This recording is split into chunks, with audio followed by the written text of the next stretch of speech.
Assalamualaikum warahmatullahi wabarakatuh. Sahabat mahasiswa semester 1. Pembahasan kita kali ini tentang kepemimpinan dalam organisasi. Indikatornya bahwa setelah mempelajari materi ini, nantinya mahasiswa diharapkan untuk mampu memahami berbagai gaya kepemimpinan dan dampaknya pada organisasi. Selain memahami, juga mampu menjelaskan berbagai gaya kepemimpinan dan dampaknya pada organisasi. Topik pembahasan kita kali ini ada 3. Pertama, definisi kepemimpinan dalam konteks organisasi. Kemudian kedua, beberapa gaya kepemimpinan dan contohnya. Terakhir, ketiga, dampak gaya kepemimpinan terhadap kinerja tim. Baiklah, kita masuk ke pembahasan pertama tentang pengertian kepemimpinan dalam organisasi. Setidaknya dapat diartikan 3 hal. Pertama, kepemimpinan sebagai proses sosial. Kemudian nomor 2, peran pemimpin dalam organisasi. Dan ketiga, karakteristik pemimpin yang efektif. Kepemimpinan dianggap sebagai proses sosial di mana seorang pemimpin mempengaruhi kelompoknya untuk mencapai tujuan bersama yang telah ditetapkan.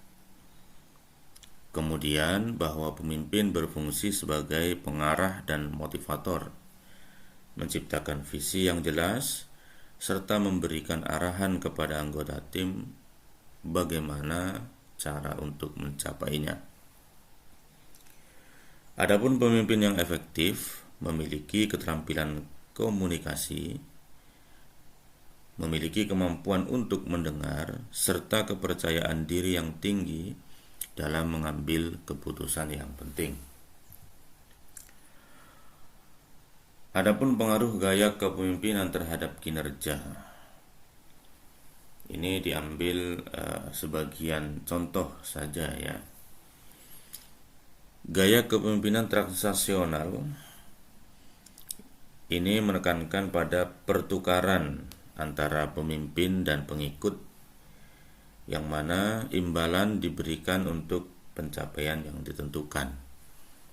Jadi kepemimpinan transaksional ini lebih fokus pada reward ya, atau imbalan terhadap prestasi. Misalkan ada karyawan yang berprestasi, akan diberikan imbalan ataupun reward.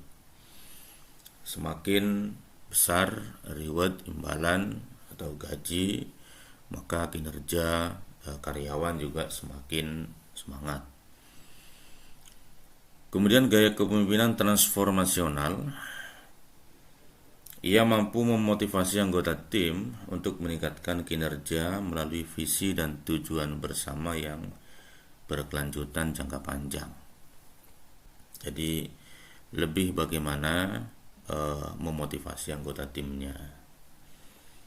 Memotivasinya beda dengan yang transaksional. Kalau transaksional tadi dengan imbalan, kalau yang transformasional ini melalui visi dan tujuan yang jauh ke depan ya.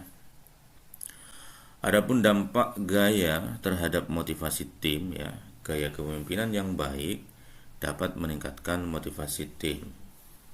Baik yang transaksional maupun transformasional sama ya.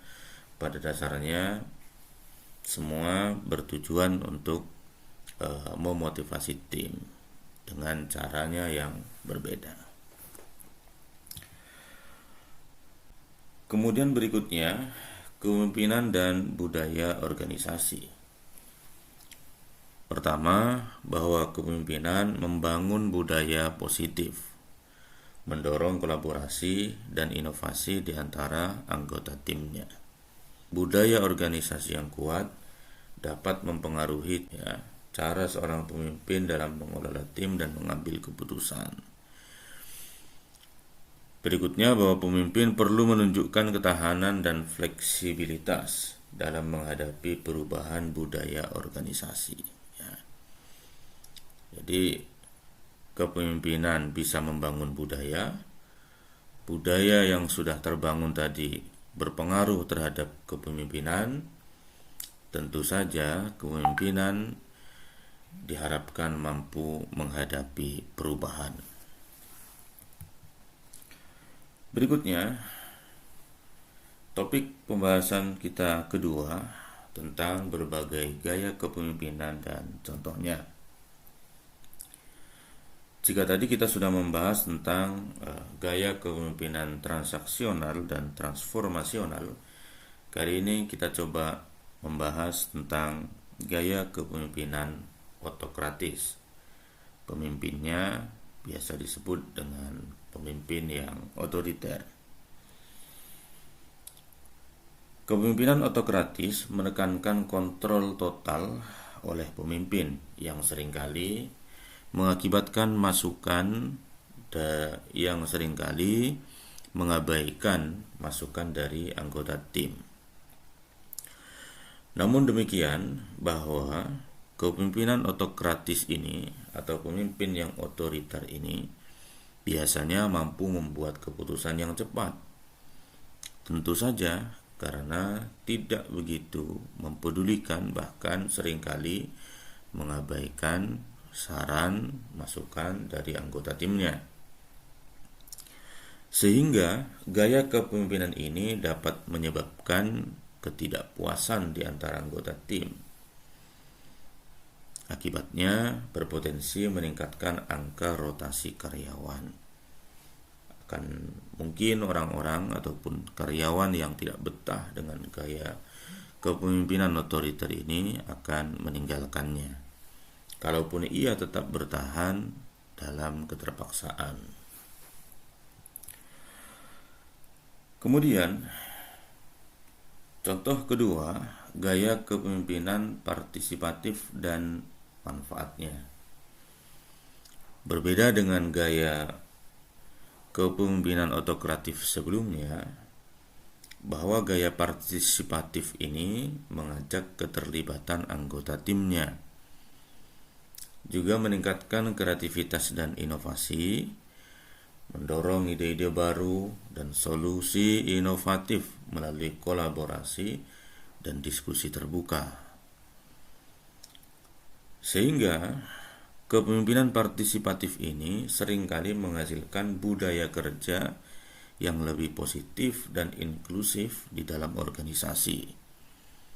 Berbeda dengan kepemimpinan otokratif. Baiklah, kali ini memasuki topik yang terakhir tentang dampak gaya kepemimpinan terhadap kinerja tim. Gaya kepemimpinan transformasional ini dapat meningkatkan motivasi anggota tim dengan memberikan inspirasi dan visi yang jelas untuk mencapai tujuan bersama. Jadi memiliki visi yang lebih elegan, jauh memandang ke depan. Bedanya dengan gaya kepemimpinan otoriter, ini cenderung menurunkan motivasi anggota tim karena kurangnya partisipasi dan keterlibatan dalam pengambilan keputusan yang lebih dominan langsung diambil oleh pemimpin yang otoriter. Yang ketiga, untuk gaya kepemimpinan partisipatif, ini dapat meningkatkan motivasi dengan melibatkan anggota timnya dalam proses pengambilan keputusan. Dari sini, tentu mahasiswa mampu membedakannya. Kemudian dampaknya, pada gaya kepemimpinan kolaboratif dapat meningkatkan kinerja tim dengan memfasilitasi komunikasi yang baik dan kerjasama antar anggota. Sedangkan pada gaya kepemimpinan otokratif, kinerjanya menurun akibat ketidakpastian. Tentu saja tidak serta-merta, tetapi secara perlahan. Sedangkan pengaruh gaya kepemimpinan yang partisipatif tadi mendukung inovasi, memberikan ruang bagi anggota tim untuk berkreasi dan berdampak positif pada kinerja mereka. Oke, terakhir, keterkaitan antara gaya kepemimpinan dan budaya organisasi.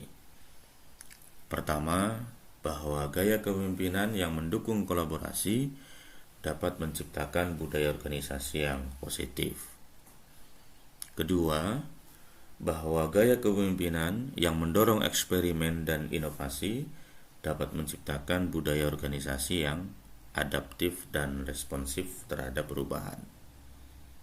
Ketiga, budaya organisasi yang kuat dapat mempengaruhi pendekatan gaya kepemimpinan, di mana seorang pemimpin harus selaras dengan nilai-nilai yang ada. Baiklah, sampai di sini kami berharap mahasiswa dapat memahaminya. Menurut Anda, menurut saudara, gaya kepemimpinan mana yang paling cocok untuk diterapkan dalam organisasi pendidikan dan mengapa demikian? Tadi di depan sudah dijelaskan bagaimana gaya kepemimpinan transaksional, kemudian transformasional, ada juga gaya kepemimpinan otokratif, ya, partisipatif. Jadi mana yang paling cocok untuk diterapkan dalam organisasi pendidikan? Jelaskan juga alasannya. Lah, ini tugasnya. Berdasarkan jawaban saudara tadi, soal gaya yang mana yang paling tepat, silahkan dianalisis gaya kepemimpinan tersebut. Buatlah presentasi singkat, ya, dalam satu lembar saja, satu lembar kertas, ya, yang menjelaskan mengapa gaya tersebut efektif, serta contoh situasi di mana gaya itu dapat diterapkan dalam organisasi pendidikan. Jadi misalkan terjadi situasi apa, ya, situasi yang bagaimana sehingga gaya kepemimpinan tersebut cocok ataupun dapat diterapkan.